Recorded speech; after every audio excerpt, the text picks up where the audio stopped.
अक़वाम Pakistan party बन गई, परवेज़ खट्टक ने अपनी पार्टी बनवा ली, आप क्या कहना चाहते हैं? देखें, ये माजी में भी हमेशा इस तरह होता आया है।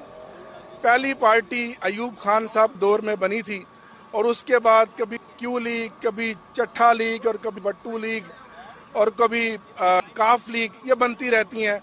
फैसला करेगी पाकिस्तान की अवाम। इंशाल्लाह पाकिस्तान की अवाम जो फैसला करेगी वो हक और सच का फैसला होगा। बनते हुए ये कहा है, 164 का बयान दिया है कि खान साहब जो साइफर की बात की थी वो झूठ थी और मुल्क के खिलाफ साजिश थी और पाकिस्तान के खिलाफ भी साजिश। नियाजी साहब, मुझे इस बारे में बिल्कुल कोई खबर नहीं है। मैं तो अभी आपके सामने जेल से 2.5 महीनों के बाद रिहा हुआ हूँ, मुझे इस बारे में कोई पता नहीं। बहुत शुक्रिया। साथ जो एक मुश्किल हालात में बहुत से लोग जो हैं वो काफ़ी छोड़कर भी जा चुके हैं।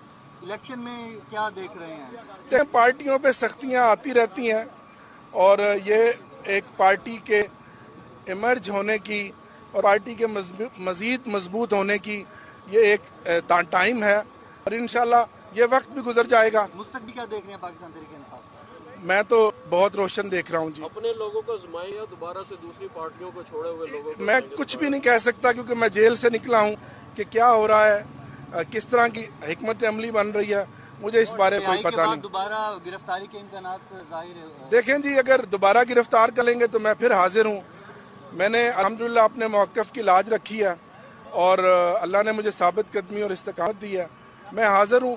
पहले भी 2 पर्चे खानेवाल में भुगताए जिसमें मैं डिस्चार्ज हुआ, 2 पर्चे मुल्तान में भुगताए, 15 दिन की नज़रबंदी झांग में भुगताई और गर्मी की जेल भुगताई।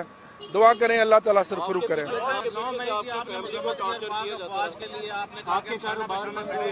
वो तो मुमताज़ भाई, हर आदमी इसकी बुरे काम की और ज़ाहिर है जुलाओ घराओ को तो कोई भी अच्छा नहीं कहेगा, तो इसलिए शुक्रिया जी।